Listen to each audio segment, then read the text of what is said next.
야담과 옛날 이야기 시작합니다. 구독과 좋아요, 알림 설정 꼭 눌러주세요. 엄청나게 긴 담장과 소슬대문이 있는 집. 딱 봐도 벼슬아치의 집인 것이 분명해 보입니다.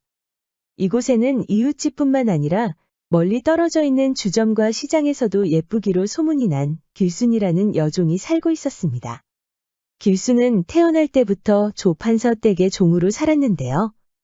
워낙 절세미인이라서 지나가는 양반들도 울고 갈 정도였죠. 어떤 양반은 돈을 줘서라도 종의 신분을 면하게 하고 싶다고 했는데요. 그것을 바로 속량전이라고 부릅니다. 그만큼 길순을 탐내는 남정네들이 많았죠. 어느 날 길순이 삼태기에 담긴 쓰레기를 두엄더미에 버리려고 나오는데 따라오는 남정네가 있었습니다. 워낙 따라다니는 남자들이 많다 보니 길순이도 이제 그러려니 하면서 고개를 돌려보았습니다. 그런데 웬 우락부락하게 생긴 장사치 한 명이 서 있는 게 아니겠습니까? 딱 봐도 신분이 낮아 보였고 나이도 30을 훌쩍 넘긴 것처럼 보였습니다. 길순은 겁먹은 표정으로 그대로 돌아가 버렸는데요. 늙은 여종도 그 사내를 보더니 흠칫 놀라며 길순을 집 안으로 데려갔습니다. 그런데 이 사내 생긴 건 우락부락해서 무서워 보이는데 아이처럼 놀라며 문 옆으로 후다닥 뛰어가는 게 아니겠어요? 혹시나 길순이 다시 밖으로 나오는 건 아닌지 노심초사하며 기다리고 있었습니다. 이 장사치의 이름은 팔덕이라고 합니다. 길순을 보고 한눈에 반해서 며칠 전부터 계속 지켜보고만 있었죠. 팔덕은 다른 남정네들처럼 소문을 듣고 온 게 아니었습니다. 그저 장사를 하러 떠돌이 생활을 하다가 우연히 목격한 것이죠. 그때부터 팔덕은 조판서 댁 주변을 떠나지 않고 가끔 까치발을 하고 담장 안을 훑어보기도 했습니다. 누군가가 변하면 주변 사람들이 가장 먼저 알아보는 법이죠. 친구 유서방이 바로 그랬습니다. 이보게 자네, 무슨 일이라도 있는 겐가? 팔덕은 아무런 대답도 하지 않고 그저 먼 산만 바라보고 있었죠. 계속 불러도 대답이 없자 유서방은 조심스럽게 다가갔습니다. 팔덕은 유서방의 인기척도 모르고 있었습니다. 대체 무슨 생각을 하고 있길래 내가 온 것도 모르나? 팔덕은 대답도 하지 않고 다시 먼 산을 바라보며 땅이 꺼지도록 한숨을 쉬었습니다. 이제 장사도 접은 건가? 그게 아니네. 그럼 왜 그러는 건데? 사람이 불러도 대답도 없고 온종일 정신 나간 사람처럼 왜 그래? 어디 아픈 겐가? 아프면 치료해 줄 수 있는가? 무슨 병인데 그래? 부끄러우면 이 귀를 빌려줄 수도 있네. 팔덕이 속삭이자 유서방은 웃음을 터뜨렸습니다. 이 친구 아주 제대로 병이 도졌구먼. 내가 무슨 병인데 그렇게 재밌게 웃는 겐가? 사람들은 그걸 상사병이라고 부르지. 그렇게 비웃지만 말고 진지하게 대답해 주게 내가 어찌하면 좋겠나? 팔덕은 조판서 댁 여종 길순을 좋아한다고 솔직하게 고백했습니다. 장사를 위해 이곳저곳을 같이 떠돌던 유서방은 기겁할 수밖에 없었죠. 자네 그냥 꿈꿨다고 생각하게? 왜 그래야 하는데? 이미 길순 앞에 남정네들이 줄을 섰어. 오죽하면 양반들도 걔를 탐하겠나? 그런데 자네처럼 이렇게 보잘것없는 장사치를 거들떠나 보겠나? 아니면 속량전을 주고 종문서에서 길순이를 빼달라고 부탁할 수밖에 없는데 그럴 재간이 있어. 팔덕은 다시 먼 산을 바라보면서 한숨을 쉴 수밖에 없었습니다. 그러는 동안에 길순은 늙은 여종과 대화를 나누고 있었습니다. 아까 그 남정네는 누군가? 누구 말이에요? 그 덩치 좋은 머슴 말이여. 길순은 쓰레기를 버리러 나갔다가 봤던 팔덕을 떠올렸지만 이내 요란하게 머리를 흔들었습니다. 이미 양반도 자기를 탐하는 마당에 팔덕이 성에 찰 리가 없습니다. 다음 날에 길순은 어김없이 쓰레기를 버리러 밖을 나왔는데 팔덕이 기다리고 있었습니다. 길순은 코웃음을 치면서 돌아가는데 갑자기 팔덕이 아랫바지 밑단을 걷어 올렸습니다. 제 이름은 팔덕이여라. 길순이 황당해서 돌아가려고 하는데 팔덕이 다시 한번 이렇게 외쳤습니다. 제가 성에 안 찬다는 거 잘 압니다. 대신에 이곳저곳을 다니는 장사치인 덕분에 이렇게 다리가 튼튼합니다. 만져보시면 마치 돌처럼 든든합니다. 길순은 고개를 갸웃했습니다. 왜 저런 말을 하는지 알 수 없었지만 그저 헛소리로 여겼죠. 그런데 팔덕은 매일 찾아와 같은 소리를 했답니다. 자꾸 종아리를 보여주면서 다리가 튼튼하다고 강조하니 길순도 잠시 시선을 돌릴 수밖에 없었죠. 길순은 여전히 차갑게 대했지만 대문을 열고 들어가면서 미소를 지었습니다. 이제 보니 진짜 순진한 사내였잖아. 늙은 여종이 기다렸다는 듯이 길순 팔목을 잡아 끌었습니다. 저 몸집 좋은 머슴이 또 무슨 일이래? 방금까지 웃었던 길순은 그런 일 없었던 것처럼 차갑게 돌아섰습니다. 늙은 여종은 부엌까지 길순을 따라와 팔떡에 대해 물었습니다. 팔떡이 인물로 내세울 수 없으니 힘이라도 자랑하는 모습이 대견해 보였던 것이죠. 하지만 길순의 생각은 완전히 달랐습니다. 그러지 말고 팔떡이라는 저 사내 한번 만나보는 게 어때? 길순은 소스라치게 놀랐습니다. 제가 왜 저런 얼간이 같은 사내를 만나야 해요? 그럼 만덕이는 어때? 만덕이는 그 근방에 6월이라는 종이 있잖아요. 둘이 어울리잖아요. 두 사람 그런 사이 아니여. 그러지 말고 만덕이를 내가 소개해줄까? 안 그래도 너한테 관심이 많더만. 전 됐어요. 왜 그래? 만덕이가 어때서? 눈치 빠르고 싹싹한데. 나 같은 것을 감히 쳐다볼 수나 있겠어요? 늙은 여종은 정색을 하며 따지듯이 물었습니다.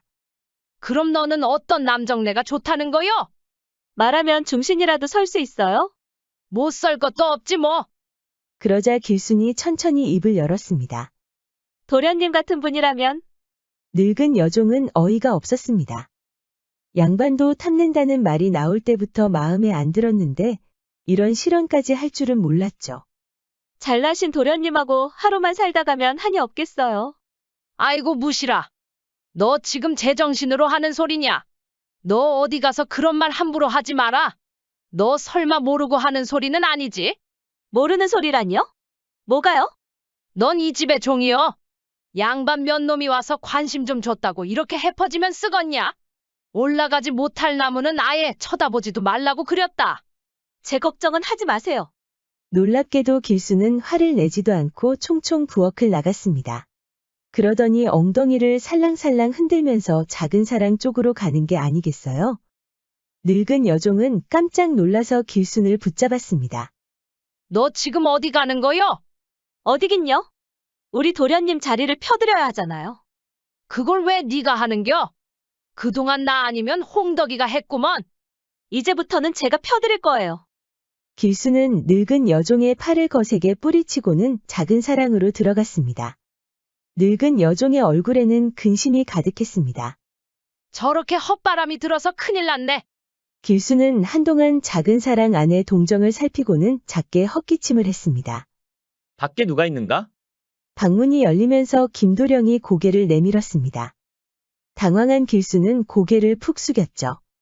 거기서 뭘 하는 것이냐? 길순이 잠자리 얘기를 하면서 그윽하게 김도령을 쳐다봤습니다. 늘 근엄해 보였던 김도령의 얼굴에서 욕정의 눈빛이 감돌기 시작했습니다. 하지만 김도령은 기침을 한 번 하더니 대답도 하지 않은 채 그 읽기에 열중했습니다. 늙은 여종이 말한 대로 신분 차이는 극복할 수 없었던 걸까요? 김도령이 야속했던 길순은 울적해진 기분으로 돌아가려고 했습니다. 도련님, 편히 쉬세요. 길순이 뒷걸음질로 돌아가려고 하는데 김도령의 목소리가 들렸습니다. 길순은 움찔 놀라고는 그 자리에 섰습니다. 들어오라는 소리가 들리자 길순은 두근거리는 가슴을 안고 김도령의 방으로 들어갔습니다. 길순아, 예전처럼 나를 스스럼 없이 대해줄 수 없는 것이냐? 길순은 감격스러웠습니다. 쇳내는 천한 종년이옵니다. 지체 높은 도련님께 어찌 감히. 김도령은 모두들 나를 어렵게 대한다며 그 책임을 어머니에게 돌렸습니다. 길순은 마님 얘기가 나오자 몸을 움찔하며 더 고개를 숙였습니다. 우린 어릴 때부터 봐왔지 않느냐? 그래도 나를 편하게 대해준 것은 너뿐이구나. 이제라도 다시 소꿉동무처럼 지낼 수는 없느냐? 정말로 고마운 말씀이옵니다만 단둘이 있다고 해도 어찌 그럴 수 있겠습니까? 길순의 눈에는 어느새 이슬이 맺혀 있었습니다. 신분의 차이를 극복했다는 마음에 복받쳐 오른 것이죠. 앞으로 우리 두 사람만 있을 때는 양반이니 상놈이니 따지지 말도록 하자. 김도령은 길순의 손목을 잡으며 조심스럽게 끌어당겼습니다. 길수는 큰 잘못이라도 한 것처럼 가슴이 쿵쾅거렸죠. 마치 꽃이 만개한 것처럼 아름답구나. 이제 어른이 됐어. 길순이 눈을 꼭 감고 있을 때 김도령은 씩 웃으며 그녀의 봉긋 솟아오른 젖가슴으로 시선을 돌렸습니다.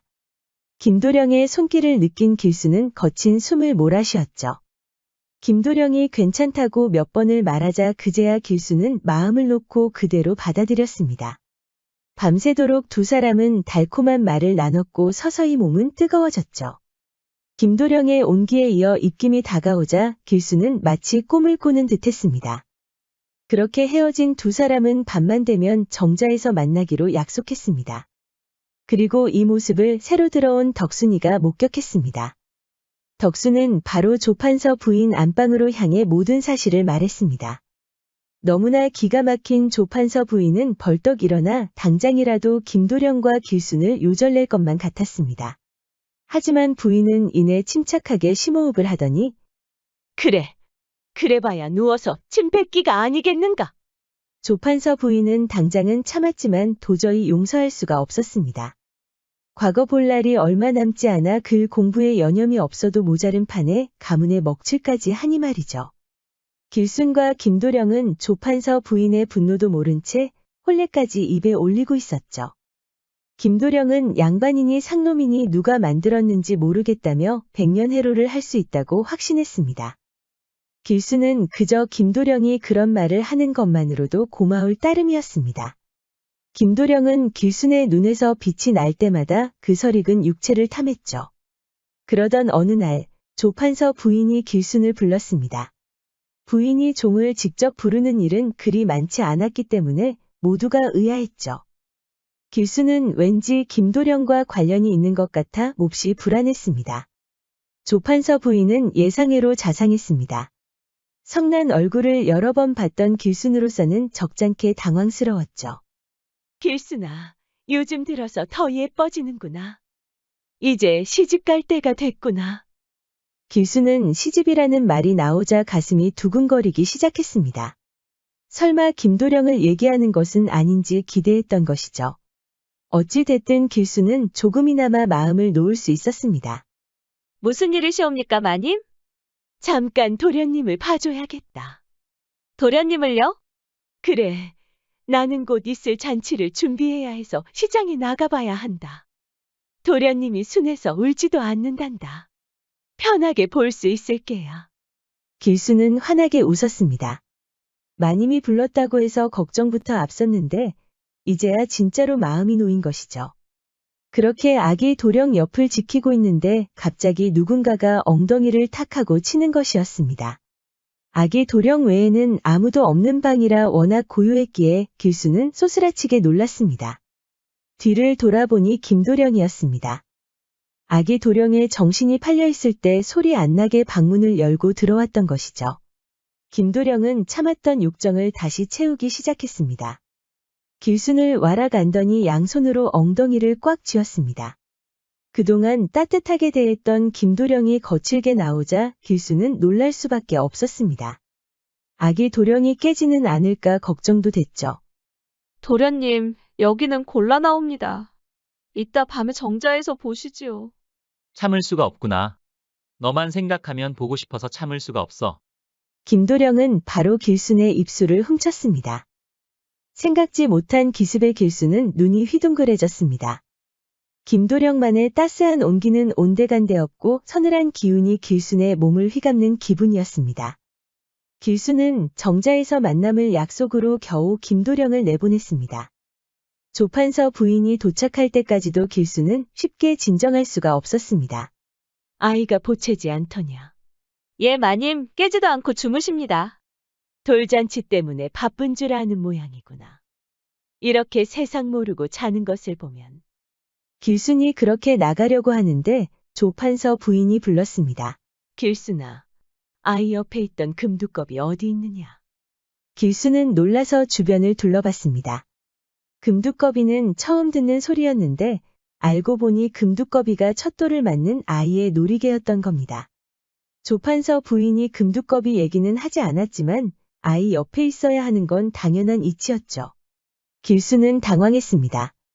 금두꺼비는 처음 듣는 소리며 여기 있는 줄도 몰랐다고 했지만 조판서 부인의 얼굴이 점점 무섭게 돌변하고 있었습니다. 그날 밤에 길순의 비명 소리가 들렸습니다. 그 소리에 깜짝 놀란 김도령은 혹여 어머니가 눈치를 챈 건 아닌지 겁부터 났죠. 예상대로였습니다.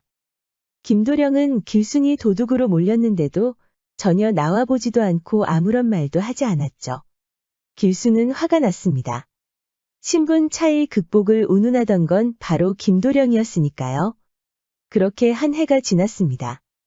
그동안 길순을 그리워하던 팔떡은 영문도 모른 채 근방을 어슬렁거리만 했죠.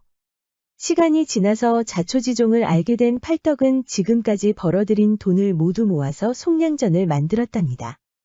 김도령은 집을 나갔는데 분명히 조판서 부인의 짓이었죠. 길순은 모함에서 겨우 벗어날 수 있었지만 예전의 미모는 찾을 수 없었습니다. 혹독한 고문을 당했기 때문이었습니다. 팔떡의 송량전 덕분에 양민이 된 길순은 조용히 조판서 댁을 나왔습니다. 시간이 지나 희한한 주점이 있다는 소식이 들렸습니다. 아주 아리따운 여인이 주인이라고 하는데 여기에서 술을 마시려면 종아리부터 보여줘야 한다고요?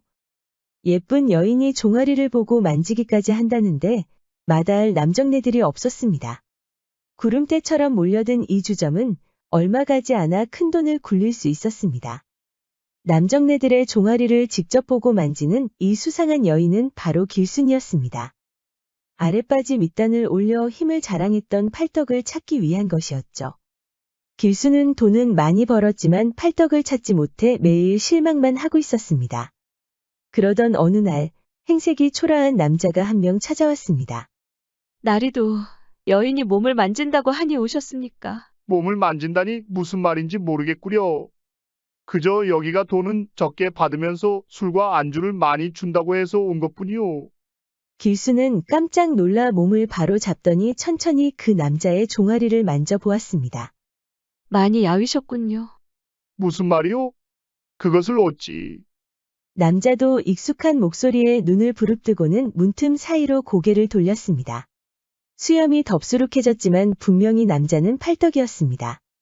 그제야 문을 연 길순은 눈물을 흘리고 있었습니다. 제 앞에서 그 튼튼한 다리를 보여주시지 않았습니까? 저 때문에 이렇게 야위다니. 그럼 다리를 만지겠다고 한 이유가? 두 사람은 한동안 바라보며 눈물만 흘렸습니다. 길순의 사연을 이미 전해 들었던 남정네들은 그날 밤 조촐한 잔치를 벌였답니다. 폐연지은이라는 옛말이 있습니다. 세차게 내리는 비 같은 은혜라는 뜻으로 비가 그칠 사이 없이 베풀어주는 은혜라는 말이죠. 우리 영상을 시청하시는 여러분들도 은혜를 잊지 않고 베풀면 좋은 일만 가득하실 겁니다. 구독과 좋아요, 알림 설정 부탁드립니다. 앞으로도 재미있는 이야기가 많으니 다른 영상도 재미있게 봐주세요. 그럼 여러분 모두 오늘도 행복하고 즐거운 시간 보내세요.